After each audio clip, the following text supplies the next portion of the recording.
Welcome to Everyday Entrepreneurs Everywhere with your host, Chris Parker. And welcome back to Everyday Entrepreneurs Everywhere. This is Chris Parker, and I have Duncan Oyevaar, who is running Openbook.works, which is we're going to learn what it is, but it's really about bringing the mission of business savvy into every boardroom. And while I was chatting with Duncan, I was like, well, aren't boardrooms already full of business savvy anyways? And I hope to wrestle with that sort of dilemma when we get into the conversation. So Duncan, welcome. And can you share with us, to kick it off, what is it that you do and why are you doing what you're doing? Okay, thank you, Chris. Thank you for having me in this podcast. Um, Long story short, I worked for an engineering company. I worked for an energy company. I did a lot of deals with a lot of people, and I was always interested to bring people to a higher level. You know that they were saying, I cannot do this, and just by a little bit coaching, something like that, to bring it on a higher level. I had some managerial roles. And especially the last one I had, it frustrated me that we were not using all the capability of our employees. For instance, somebody who was a facility manager, and I found out he was already 20 years the chairman of a shooting, how do you call it, party for range shooting, Mm-hmm. with 200 members. So he had a much better capability or capacity, and we were not using that. And I'm not saying that we are abusing it, but just to make people proud to say, hey, this is what I do in my spare time or my private time, and I can use it also for my work. So why don't we know that, use that? And I said we have to change it. And I think we should be much more transparent about the challenge we have as a company. When you're a director or an owner or a manager, share it with your employees. Don't be afraid about it. And also show them how they can have an impact on that. So, Um, Duncan, I'm yeah, curious. go ahead. You started with sort of you're motivated in, I think you said getting the most out of people. Why? So why is this important to you? Because there's a lot of executives and managers and people out there who aren't so interested in that, in really, unlocking that potential. So Yeah, what is it about you that has made this your focus? maybe I had good teachers or masters or in my work environment that slap me on the shoulder, kick my butt, so to say, and say you can do better, you can do better. And maybe that's the way I'm raised. I had some beautiful and very intelligent people that gave me the opportunity to learn and to fail and to stand up again and sometimes kick my butt when it was necessary. But it brought me to a higher level, and I'm still very grateful to those people that they gave me that opportunity. It made me a better person, personally and professional. Mm. So why don't we do that with other people? Because it makes everybody better. It makes our life much more easier. It makes more fun. Um, and people want to contribute. Mm. If you ask somebody, hey, how's your business going? And they're proud to tell about it. How's your job going? Well, this and this. And what bothers you? This and this. Okay, let's talk about it. And you bring people to a higher level. They start walking with a smile around in the office. And that makes such a change. Mm-hmm. And of course, I'm not talking about let people go or say, okay, they have to find it out themselves. But it is more about coaching, about supporting them, facilitating. What do you need to achieve your goals? How can I help you? I think that's so important. So that's where I started, and I left the company. I started with Openbook.works in 2011, and it's about creating business savvy teams. And well, Chris, what does savvy mean for you? What does it say? Well, for me, savvy has something to do with wisdom and intelligence. Hmm. Um, Typically, people who are very savvy have discovered or have developed their character in a way that they are aware. And I think for me, savvy also has some sort of seductiveness about it, meaning people who are, if that person is really savvy, then it's like somebody you hold on high, or you have hold in a high esteem. So there's a lot of different definitions. There's also sort of intellectual definition. So like if Jack Welch, I guess from GE, maybe not the most cuddly person, but probably business savvy because they has been around the block a couple times. So Exactly. I'm curious, what is your definition of business savvy? Well, I'll come to that. But if I would say to you, Chris, hey, you're a savvy guy, it gives you a good feeling, doesn't it? Yeah. Hey. It does. So I'm I would take that. Yeah. But I'm trying to think. It doesn't happen often. So I'm like, well, am I anti-savvy? Yeah, but yeah. So what we and that's why a lot of people give us some sort of different meaning to the word savvy, but it makes them feel good. And sometimes a little bit negative. Well, it's too smart, streetwise, street fight, that sort of thing. What we're talking about business savvy, and what we mean about that is that people understand the strategy of the organization, how they can implement it. They also understand the financials, the economics, the commercial side of the organization, how they can work with that. And combining that, financials and the economics of an organization, then you can become business savvy. So you know how you can contribute to the higher goal of the organization. A lot of companies, they have their strategic plan. They hired one of the big companies and a huge package of PowerPoint. And then they say, okay, let's implement it now. And then there come the Excel sheets, punch list. Everybody is doing it.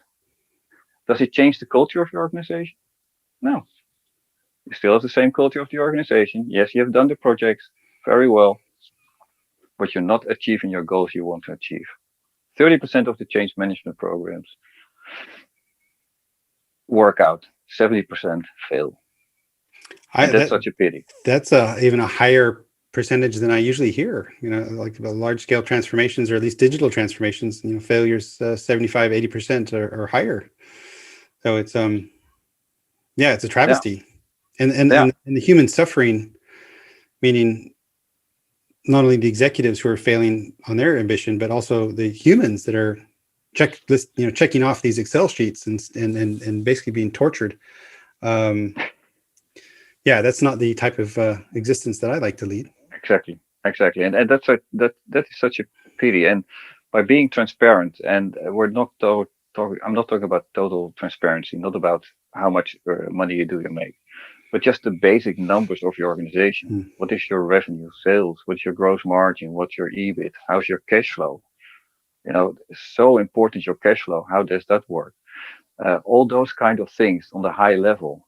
That people really start understanding, hey, if I send out the invoice earlier in a good way to the client, we'll get our money earlier. Hey, that saves us so much money. That gives us a good basis to function, sustainable. How can we improve the process that our EBIT will be better, and how can we make our clients successful? I think that's also one of the items in our program, is that we're not looking at cost reduction and that kind of things, because it gives a negative energy. We're looking at how can we make our clients successful. So it's not about Openbook.works make the client successful, but our clients make their clients successful. Well, I'm noticing on those people that are able to watch the video that behind you, it says businesssavvyteams.com. Exactly. That doesn't say business savvy executives. So actually, this is really around the teams, which I guess could be a bit of a novel concept, because oftentimes financial control is the office down on the left, leadership is the office down on the right, and you shouldn't worry about all these complicated things. People just do your job and please shut up. What is the different way? So how does business savvy sort of turn that around or turn that upside down? Well, it starts with management. The persons you just mentioned from shut up, people are not interested in the numbers. They are not our clients. The clients we have, they believe in their employees. They say it's the most valuable part in our organization. What we want to improve. And we did this, we did that, and we want to improve and further. We want to have more entrepreneurial spirit within the organization. More ownership, for instance. That kind of things. Then they come to us and say, hey, let's have a talk. And then we explain the program also, what makes it so different about it. So our program is not really about continuously optimizing, like lean or an agile program, that sort of thing. It's a mindset. It's the entrepreneurial mindset. And what makes us so unique is that we combine the numbers, the hard factor, with the soft factor, the coaching, the change of behavior. So also creating a business savvy culture. And where do you do that? You do that with the employees. And every time we start within our organization, we hear some, nah, they're not interested in the numbers. And then we start, oh yeah, they are interested in the numbers because they have their own profit and loss at home, for instance, their own bank account. They have their mortgage, they have studying kids, they want to go on holiday, they have their hobbies. They have to pay it also. They need cash on the bank because if the dishwasher breaks down, hey, they call a mechanic to repair it or bring me a new one. And those kind of things, we bring it very close to the employees also. Say, well, it's not your own P&L, so to say, at home. It's not much more different than the organization. And you really have influence on that. But we're teaching them, and they're also practicing it, how they can influence those numbers. So, for instance, DSO, cash flow, day sales outstanding, is 80 days, for instance. We teach them in their challenges of 100 days how they can improve that. And we see unbelievable things that still give me goose bumps. That within 2 months they can reduce it with 20 days. And then we make the calculations. Look, how much money do you save, or how much money you get in more this year. And sometimes that amount is the same amount as the profit of last year. And then we asked, did you work harder now? I said, no, it was much more relaxing. We had fun. And then they make a challenge and they make a scoreboard. In this case, they made the cookie jar, as they called it, a baking plate with plastic cookies on it with the number of a project.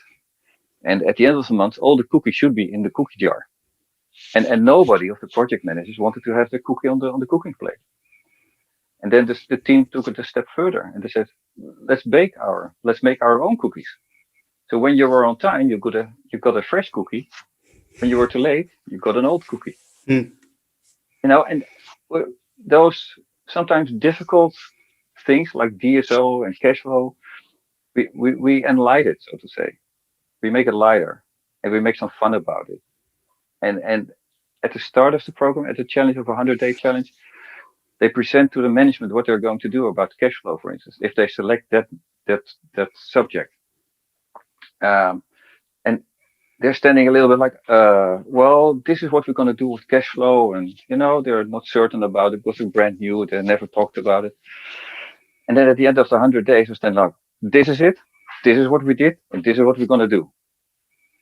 Ownership, personal ownership, personal and professional growth of the employee. The term that's coming to mind, but it's a horribly overused term in business land, at least, is empowerment. Is this an empowerment program, or should we just avoid that word? I'm careful with that word. And that's what I'm saying, that oh yeah, we empowered our employees. Really? Are they really confident and comfortable with the financials, for instance? Are they allowed to make certain decisions, and do they know what kind of impact it has on the results of the organization? Or is it just window dressing? Oh yeah, they can do what they want. The other thing is that we bring the decision making as low as possible within the organization, but they also understand what kind of impact it has on the higher goal of the organization. Mm-hmm. We were still of the opinion that management is setting the direction and the goals of the organization. The employees fill it in. So it's top down and bottom up. And that's where they meet each other. So we are closing the gap, if there's a gap between management and the employees. Because that happens a lot. There's a gap between understanding what management is doing and what the employees are doing. I love it. So, and how does the 100-day program fit into this? Meaning, I guess there's a management perspective on that journey, and then there's an employee perspective on that journey, and it must be profound for both of them to go through that experience. So how does that look like, or more importantly, feel like, um, for those different perspectives as they go through the 100 days? Yeah. What we start is with a 4-day leadership workshop.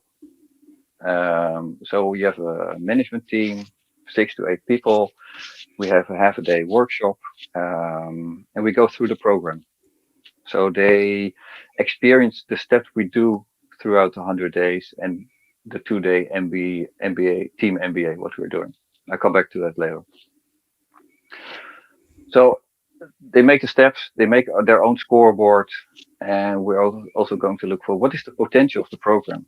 What do you think can we achieve? And that gives management already a good feeling of the program. Secondly, we get a good feeling of the management. Is it just for window dressing, or are they really into it? The other thing is that we also explain to them, well, this is what we expect from you during those 100 days. So facilitate, support your team, be hard on the matters, but still support them and still help them, assist them. And be also with that you say, hey, good job, guys. Very good. Well done. What can we do more? What can we do better? So that's the 4-hour workshop we do. Then with the management team, we decide, okay, who would be the best department, division, group of people within your organization to start with. And then we start with a 2-day team MBA. It's quite intense, but we make all the steps throughout an MBA course, so to say, in 2 days. Management comes in, opens the 2-day session, and say, okay, with the why. Why are we going to do this? We help management with that because it has to be authentic. I also hate that word, but it has to be real. It's not standing like, clients are the best thing, and never spend a day with a client, for instance. People see that. It has to be real. Then in the 2 days, the team decides where they want to be within the next 100 days. They select the subject through the steps we make. So, for instance, let's stay on the cash flow item. And it could be also like hit rate or more products, whatever the team wants to decide. But it has to be in line with the 12-month goal set by management. So if management says, okay, we want to sell cars in 12 months, don't start selling bananas. It has to be in line, and people understand that. At the end of the 2 days, they have certain subjects, and we call those challenges. And they say, well, we want to improve this by 10%, or we want to have that in place or that in place. And they make a challenge with their own scoreboard. They design their own scoreboard. So there comes the creativity. As I mentioned with the cookie jar, it can be everything. It's up to the team, because the team are the owners of the scoreboard. There also starts ownership. We can design the scoreboard, but then it's still the scoreboard of Openbook.works. It's not their scoreboard. So they should have the fun. Mm. After the 2 days, they present it to the management team. They also ask the management team, if we want to achieve that, please support us in this and this and this. We need this and this and this. So there again, closing the gap between management and the employees. And during those 100 days, we guide the whole process. They see the improvement they make. We talk with management what we see. And at the end of the 100 days, they presented again the results to management. And the team is really a totally different team standing there. They are ownership of those numbers. They own those numbers, sorry. And it's such a, how do you call it? Huge improvement. And I'm not talking about the numbers, but also how people grow during those 100 days. And we hear a lot from management that they say, well, during those 100 days, they came a lot into my office and asked about the business. That never happened. And some people say, and certain questions I was not able to answer. I had to come back to them. And that gives a big smile on our face, because then we say, okay, now we're working on something together. Fun with the employees. They see how they can add value to the whole organization, how they can add value to the numbers, how they can add to the engagement, employee satisfaction, whatever you name, to the stakeholders. It's not only about the financials. It's the whole picture where we can contribute to that. How would you describe, I guess, how people feel from the beginning of the 100 days to the end of the 100 days? Like what would you typically how would you describe that? Because I think there's probably some factual or objective measures, and then there's also some subjective measures of just Exactly. joy, I guess, or Yeah, no, it is true. When we talk about management, they say, okay, well, we will have a selection through the organization without management people within it, who would be open for this. But at the same time, we also ask the person who says, nah, it's not going to work. Nah, and those are mostly the most engaged people to the organization, but they brought so many ideas already in the organization were never heard. They say, okay, well, 9 to 5 is my job now. But they're also a little bit the invisible leaders, so to say, as we call them. They have much power, a lot of power in the organization. And sometimes people are really reluctant, like, what is this? There's an introduction by email or the information. But we also had a session where people were sitting like this the first 2 hours. Why is management not here? Why do we have to do it? But, it takes some time. But at the end of the day, they were all standing in front of the wall, working on it, showing ownership. The second day, we said, well, maybe you should do it like this and this. And immediately we noted by their body language, we said something wrong. So we had a timeout, and I talked to the guy, said, I saw your body language change, whatever. Well, yesterday we said it was our thing, and now you're telling what to do. I was like, okay, good. Ownership. Yeah. Nice. And management said, what happened in those 2 days? Oh, this is your team. So it depends. It depends. Yeah. So and you mentioned that there is a type of executive who is not your customer, meaning people who just want worker bees and do what you're told. Yeah. How would you describe your perfect customer? Meaning, the buyer of business savvy teams to say, help me bring this into this organization. Like what is the perfect? There's one person, and in those 10 years, and for me, he was the perfect leader, so to say. He came in every day with a smile on his face, and say, hey, good morning. How are you? How was last night? You went to the movie. How was it? Tell me, should I go there too?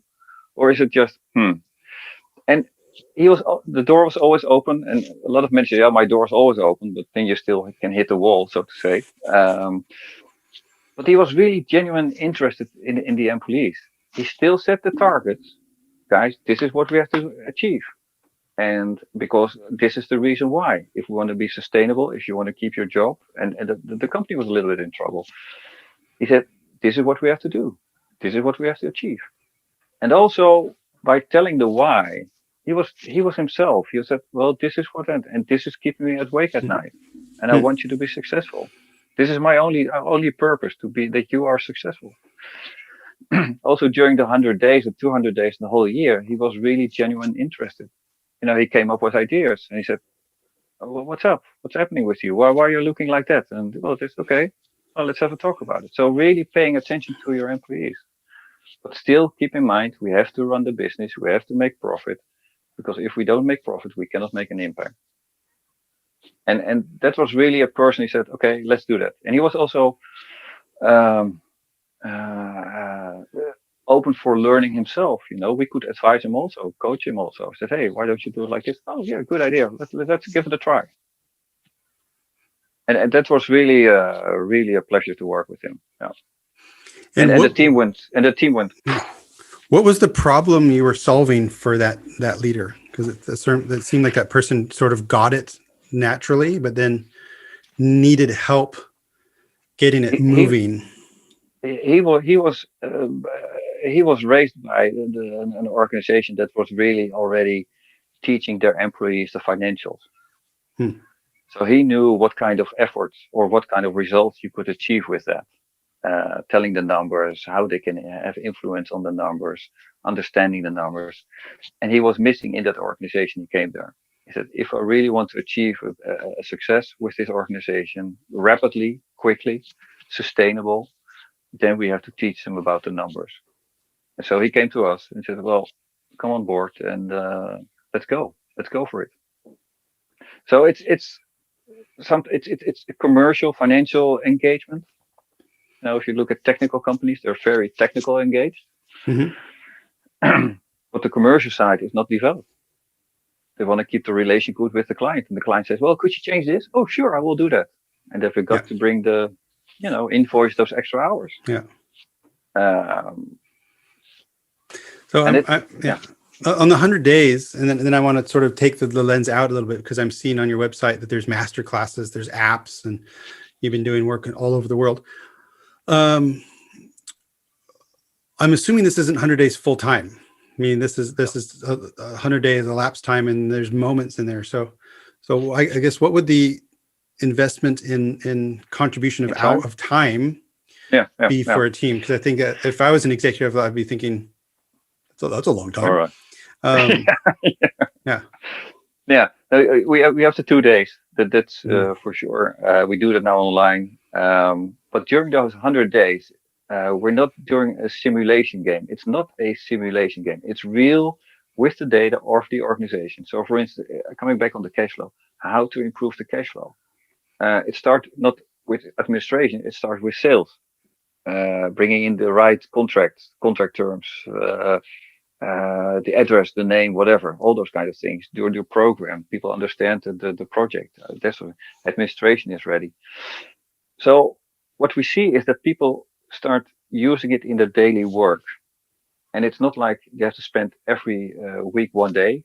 No, it evolves in their daily work, so to say. They say, oh yeah, we have to do this. Yes, they have a meeting together once a week, and we recommend no longer than 1 hour, so to say. Yes, we have a call with the team captain or the team, and we can do that within that hour that they have, or we have a separate half an hour team captain call. During day 50, between day 50 and 60, we come back. Mother is checking your room. Is your room clean, so to say?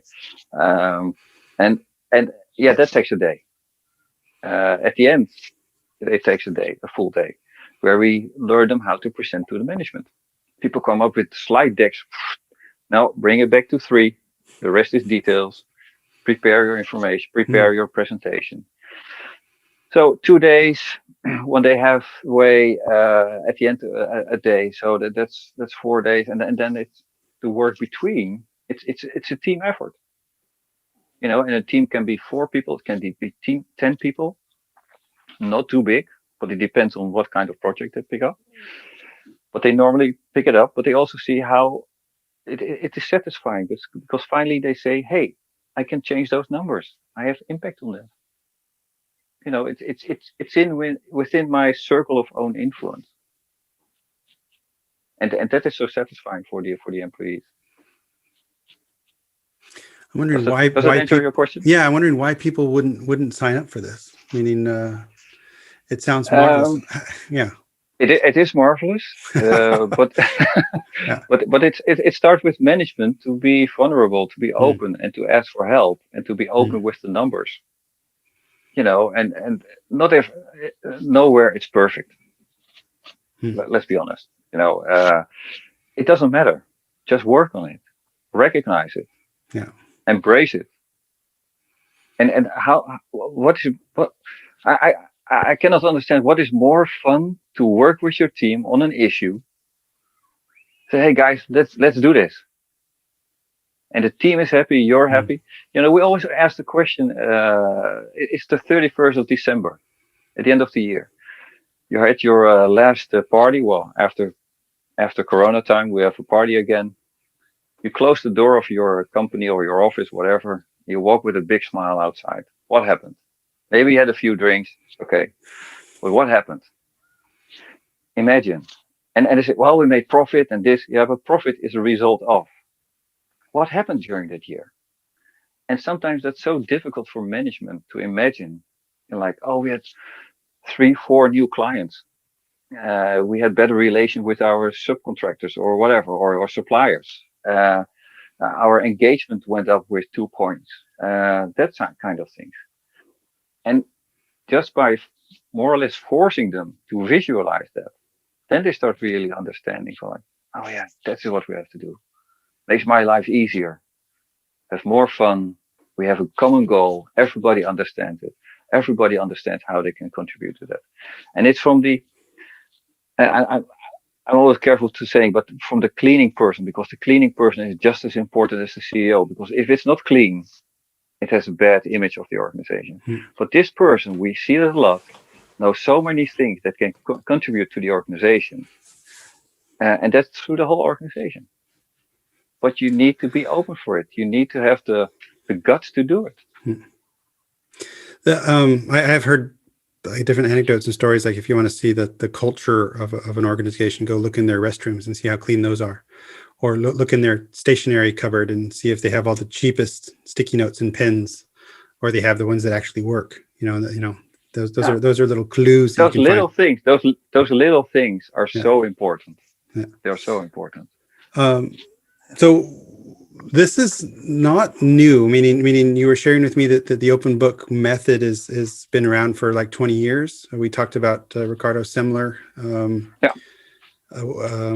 What is that book called again? I forget the for Ricardo, the book. But anyways, but what is the origin of this? Because this isn't something that you just made up. This seems to be like a really movement and a community, if you will. What was the origination of the idea? The open book management started in 1980s with a company in Missouri. There was a person who bought a company, had a big loan on that company. I think it was a $9 million loan, and he had about 100,000 on cash, that sort of things. And he said, well, the only thing the banks are interested, when do I get my money back? The first thing is how we work on cash flow. And he said, I couldn't do it myself. I have to do it with the team. So he started educating his employees about, I don't know how many there were, about how to generate cash. And that's how it started. Then a journalist came to it. He called it open book management. And then slowly this movement started to become bigger and bigger and bigger. There's some books were written about it. I picked it up in 2010, 11. I was the aha moment of my life, so to say, like, wow, this is it. Went after it, see what we do. And then we started with Openbook.works, and we developed, we learned, we learned. And we have some international clients working on it now. Yeah.